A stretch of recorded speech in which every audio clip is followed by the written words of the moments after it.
ज्ञान के इस संगम आध्यात्मिक वर्षा में आप सभी का स्वागत है। आज हम श्रीमद् भगवद गीता के एक बहुत ही महत्वपूर्ण श्लोक पर गहरी चर्चा करने वाले हैं। ये जो गूढ़ और विस्तृत संकलन है, ये कैप्टन श्याम बहादुर चौहान जी ने प्रस्तुत किया है और हमारी कोशिश रहेगी कि इसके ज्ञान को हम सरलता से, गहराई से समझें, ताकि ये हम सबके जीवन को शायद एक नई दिशा दे सके। जी बिल्कुल। हम बात कर रहे हैं अध्याय 3 की, जिसे कर्मयोग भी कहते हैं, और उसका श्लोक संख्या 40। ये वो श्लोक है जो हमारी ही अंदर छिपे हुए उस दुश्मन की पहचान कराता है, जो हमारी उन्नति में, हमारी शांति में, यहाँ तक कि रोजमर्रा की सफलता में भी सबसे बड़ी बाधा है। बिल्कुल सही कहा। असल में ये श्लोक अर्जुन के उस बहुत गहरे सवाल का जवाब है कि इंसान ना चाहते हुए भी पाप क्यों कर बैठता है।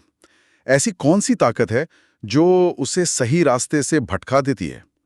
तो भगवान कृष्ण यहाँ उस असली वजह को बताते हैं, काम, जिसे हम कह सकते हैं तीव्र इच्छा या अनियंत्रित वासना।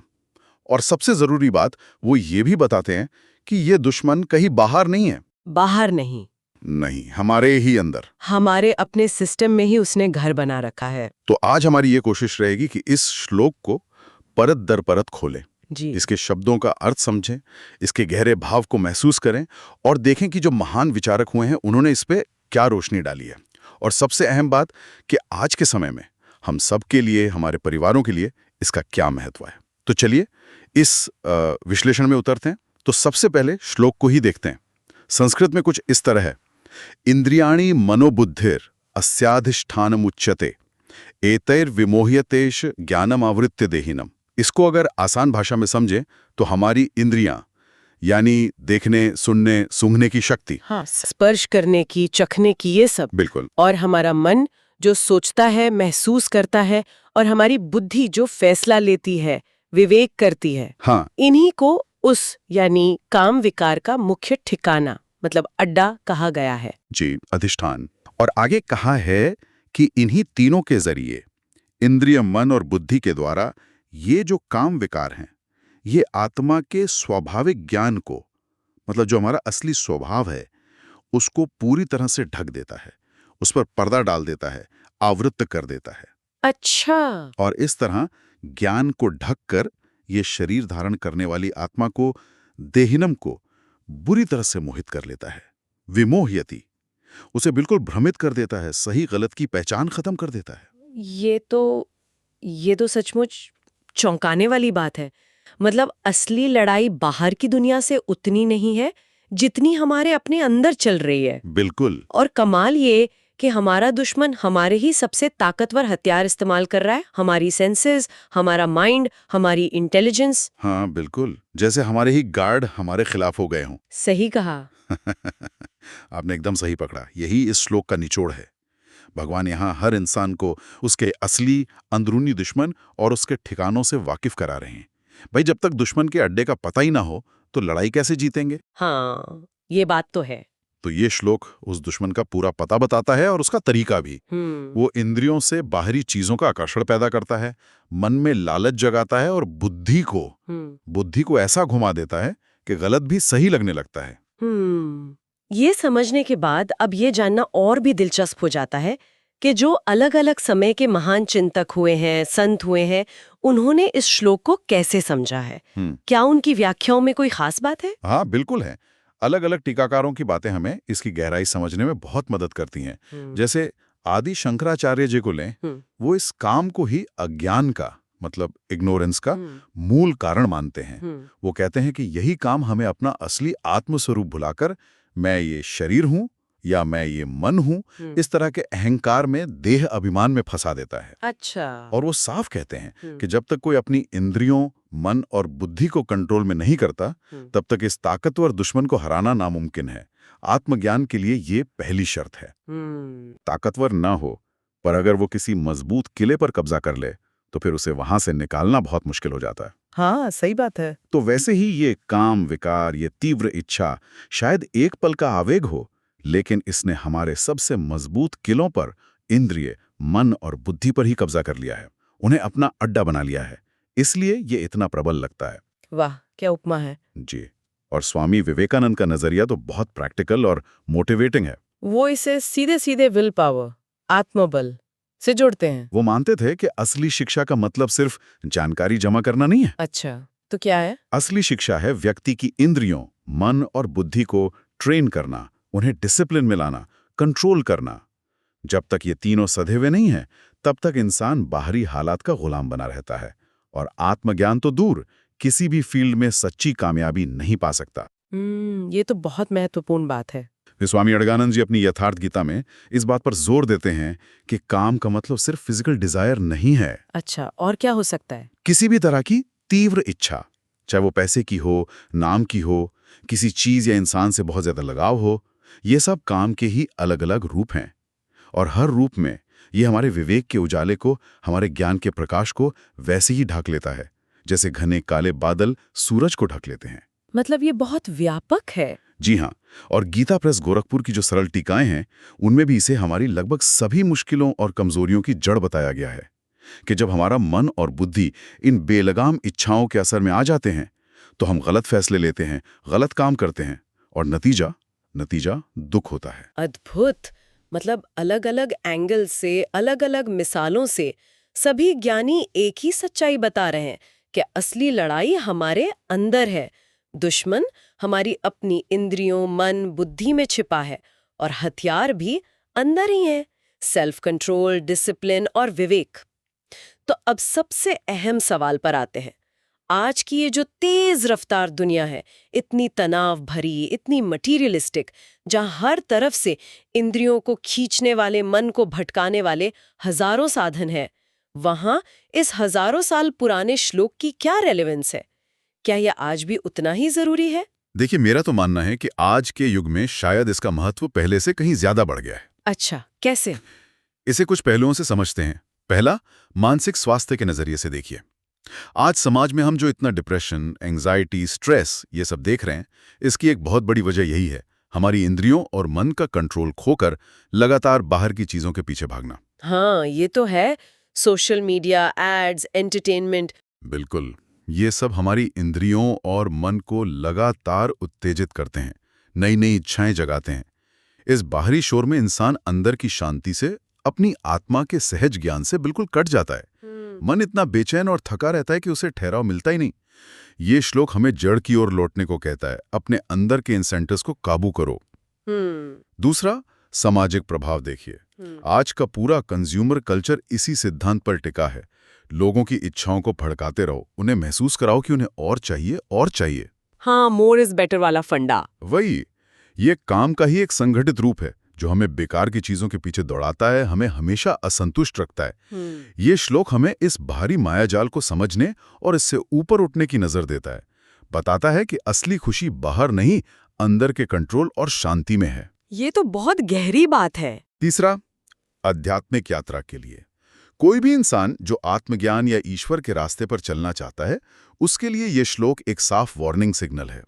ये बताता है कि तुम्हारी तरक्की में सबसे बड़ी रुकावट कोई बाहर का आदमी या हालात नहीं है, बल्कि तुम्हारे अंदर बैठा ये काम है जो तुम्हारी इंद्रियों, मन, बुद्धि पर हावी है। जब तक इस अंदरूनी दुश्मन पर जीत पाने की कोशिश नहीं करोगे, आध्यात्मिक रास्ते पर आगे बढ़ना बहुत मुश्किल है। ये विश्लेषण तो बहुत गहरा है। मतलब ये श्लोक सिर्फ फिलॉसफी नहीं, बल्कि हमारी लाइफ की क्वालिटी सुधारने का एक प्रैक्टिकल ब्लूप्रिंट भी देता है। तो फिर सवाल ये उठता है कि इसे हम अपनी रोजमर्रा की जिंदगी में उतारें कैसे? खासकर आज के युवा जो अक्सर कंफ्यूज्ड रहते हैं, बाहरी आकर्षणों में उलझे रहते हैं, उनके लिए इसमें क्या खास सीख है? युवाओं के लिए तो ये श्लोक एक तरह की सेल्फ डिफेंस गाइड जैसा काम कर सकता है। सेल्फ डिफेंस कैसे? यह उन्हें समझाता है कि असली ताकत बाहर की दुनिया जीतने में नहीं, पहले खुद को जीतने में है। उनके लिए कुछ खास बातें हो सकती हैं। पहली सीख, एनर्जी का सही इन्वेस्टमेंट। जवानी में बहुत एनर्जी होती है। इस कीमती एनर्जी को सिर्फ पल भर के सेंस प्लेजर या बाहरी मनोरंजन में ही खत्म ना करें। इंद्रियों को कंट्रोल करने के प्रैक्टिस करें।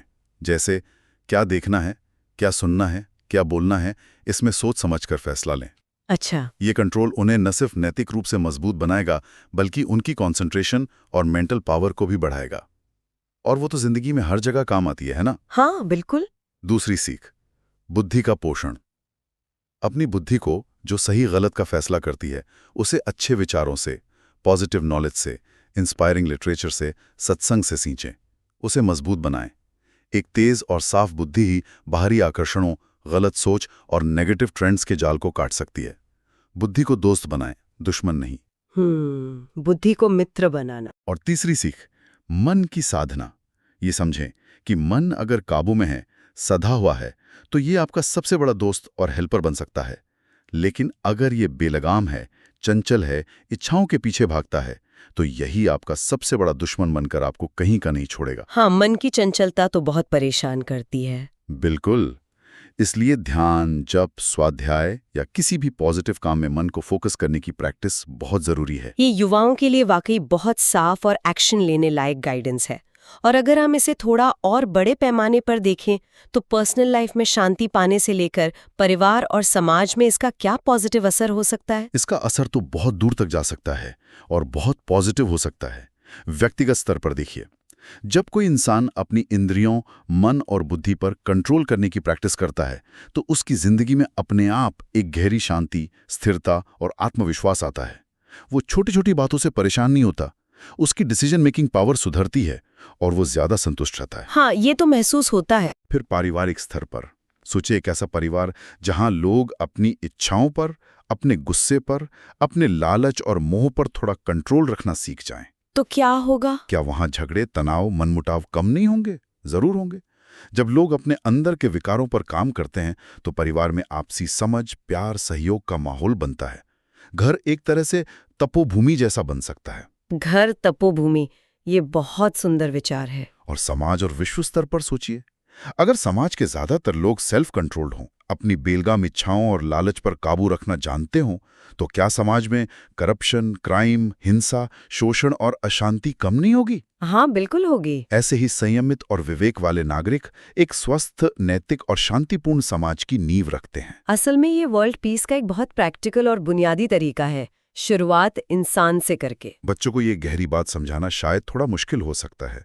उनके लेवल पर इसे कैसे बताया जा सकता है? हाँ, सीधे सीधे फिलॉसफी तो उन्हें समझ नहीं आएगी, लेकिन कहानियों और मिसालों से ये बीज उनके मन में डाला जा सकता है।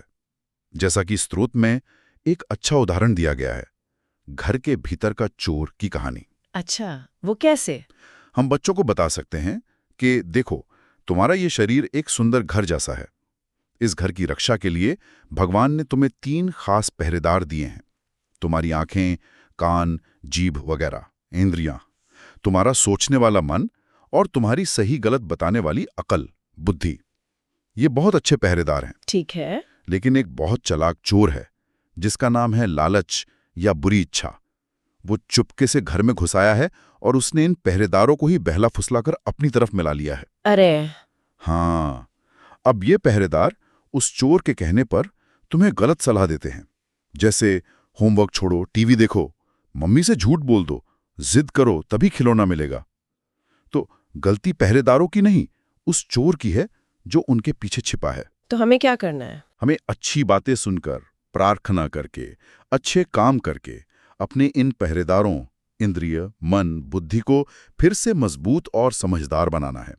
जब पहरेदार ठीक हो जाएंगे तो चोर अपने आप डर कर भाग जाएगा। वाह, ये तरीका तो बच्चों को जरूर पसंद आएगा और समझ भी आएगा। जी, इस तरह खेल खेल में उन्हें सेल्फ कंट्रोल का पहला पाठ सिखाया जा सकता है। स्रोत सामग्री में माताओं, बहनों और सामान्य रूप से महिलाओं के लिए भी खास मार्गदर्शन है। ये जानना भी बहुत जरूरी है क्योंकि उन्हें अक्सर परिवार और समाज की इमोशनल और स्पिरिचुअल धुरी माना जाता है। इस पर कुछ बताइए। जी, ये बहुत महत्वपूर्ण पहलू है क्योंकि महिलाएं, चाहे माँ हो, पत्नी हो, बहन या बेटी, अक्सर परिवार के इमोशनल बैलेंस और संस्कारों को बनाए रखने में अहम भूमिका निभाती हैं। उनके लिए इस श्लोक का संदेश और भी गहरा और प्रैक्टिकल हो जाता है। पहला, काम का व्यापक अर्थ समझें। उन्हें काम को सिर्फ शारीरिक आकर्षण तक ही सीमित नहीं रखना चाहिए, बल्कि इसका जो व्यापक अर्थ है उसे समझना चाहिए। जैसे किसी के प्रति बहुत ज्यादा मोह, चाहे वो बच्चे हों, पति हों या परिवार का कोई और सदस्य, भविष्य की बहुत ज्यादा चिंता करना, दूसरों से बहुत ज्यादा उम्मीदें रखना, ईर्ष्या या द्वेष, ये सब भी काम के ही सूक्ष्म रूप हैं। अच्छा। और ये उनके मन की शांति छीन लेते हैं और उनके विवेक और ज्ञान को ढक देते हैं। तो इनमें बैलेंस बनाना, अनासक्त भाव डेवलप करना उनके लिए जरूरी है। संतुलन साधना। दूसरा, घर को ही साधना स्थली बनाएं। उनके लिए घर के रोजमर्रा के काम जैसे खाना बनाना, बच्चों की देखभाल, घर संभालना, ये सब भी एक तरह की साधना, एक निष्काम कर्मयोग बन सकते हैं। रोजमर्रा के काम भी साधना कैसे? शर्त यह है कि वो इन कामों को बोझ समझकर या सिर्फ मजबूरी में ना करें, बल्कि कर्तव्य भाव से, ईश्वर को याद करके या संभाव से करें। फल की बहुत ज्यादा चिंता किए बिना अपने काम पर फोकस करने से उनकी इंद्रियां और मन अपने आप काबू में और शांत होने लगते हैं। ये तो बहुत सुंदर तरीका है। तीसरा, अपनी आंतरिक शक्ति को पहचानें और जगाएं। महिलाओं में प्रकृति ने ही धैर्य, सहनशीलता, करुणा और प्रेम की अद्भुत शक्ति दी है। जब वे इस स्वाभाविक शक्ति के साथ गीता के इस ज्ञान यानी आत्मसंयम, इंद्रिय निग्रह और विवेक को जोड़ लेती हैं, तो वे न केवल खुद शांत और स्थिर रहती हैं, बल्कि पूरे परिवार के लिए प्रेरणा और शक्ति का स्रोत बन जाती हैं। हाँ, ये तो सच है। वे अगली पीढ़ी की पहली गुरु होती हैं और उनका संयमित व्यवहार बच्चों में गहरे संस्कार डालता है। बिल्कुल। और चौथा, स्वयं की आध्यात्मिक उन्नति के लिए समय निकालें। अक्सर वे परिवार की देखभाल और जिम्मेदारियों में इतनी उलझ जाती हैं कि खुद के लिए, अपनी आत्मिक शांति के लिए समय नहीं निकाल पाती हैं। हाँ, ये बहुत होता है। ये समझना जरूरी है कि अपनी आध्यात्मिक उन्नति के लिए, चाहे वो थोड़ी देर की प्रार्थना हो, शास्त्र पाठ हो, ध्यान हो या आत्मचिंतन हो, रोज थोड़ा समय निकालना कोई स्वार्थ नहीं है, बल्कि ये अपनी बैटरी को रिचार्ज करने जैसा है, अपने अंदर के ज्ञान के दिए को जलाए रखने जैसा है। इससे वे और ज्यादा शांत, संतुलित और प्रभावी ढंग से अपनी भूमिकाएं निभा पाएंगी। ये महिलाओं के लिए बहुत ही व्यवहारिक और सशक्त करने वाला मार्गदर्शन है। सारांशित करते हुए तो इस पूरी विस्तृत और गहन चर्चा का सार यही निकलता है कि हमारी उन्नति में, चाहे वो भौतिक हो, मानसिक हो या आध्यात्मिक, सबसे बड़ी रुकावट कोई बाहरी ताकत नहीं, बल्कि हमारे ही भीतर, हमारी इंद्रियों, मन और बुद्धि में डेरा जमाए बैठा काम यानी अनियंत्रित इच्छा और उसके विकार हैं। बिल्कुल निष्कर्ष बताते हुए, और इस पर विजय पाने का रास्ता भी भगवान ने इसी श्लोक में और आगे के श्लोकों में साफ बताया है। इंद्रियों का संयम, जिसे हम इंद्रिय नियंत्रण कह सकते हैं, मन का निग्रह यानी मन प्रबंधन, और बुद्धि का शुद्धिकरण और विवेकपूर्ण उपयोग। जब ये तीनों औजार सध जाते हैं, हमारे काबू में आ जाते हैं और सही दिशा में काम करने लगते हैं, तो आत्मा का जो स्वाभाविक दिव्य ज्ञान है वो अपने आप प्रकट होने लगता है। हाँ, यही सच्चा कर्मयोग है और जीवन के हर क्षेत्र में स्थायी सफलता, शांति और आनंद पाने की यही एकमात्र कुंजी है। आध्यात्मिक वर्षा की इस ज्ञानवर्धक कड़ी का हिस्सा बनने के लिए आप सभी का धन्यवाद, और इस गहन और प्रेरणादायक विश्लेषण को इतनी सुंदरता और स्पष्टता से संकलित करने के लिए हम कैप्टन श्याम बहादुर चौहान जी का एक बार फिर स्मरण करते हैं और उनके प्रति आभार व्यक्त करते हैं। अंतिम विचार श्रोता को सोचने के लिए, आज की ये चर्चा हमें एक महत्वपूर्ण सवाल पर सोचने को मजबूर करती है। अगर ये काम या अनियंत्रित इच्छा हमारे इंद्रियों, मन और बुद्धि को ही अपना किला बनाकर हमें भटकाती है, तो क्यों ना हम आज ही एक छोटा सा संकल्प लें। इन तीनों में से किसी भी एक किले पर, चाहे वो हमारी कोई एक खास इंद्रिय हो जैसे जीभ का स्वाद, या हमारी वाणी, चाहे वो हमारा चंचल मन हो या हमारी फैसला लेने वाली बुद्धि हो, उस पर थोड़ा सा, बस थोड़ा सा कंट्रोल वापस पाने के लिए आज ही कौन सा एक छोटा लेकिन ठोस और प्रैक्टिकल कदम उठाया जा सकता है, इस पर जरूर विचार कीजिएगा।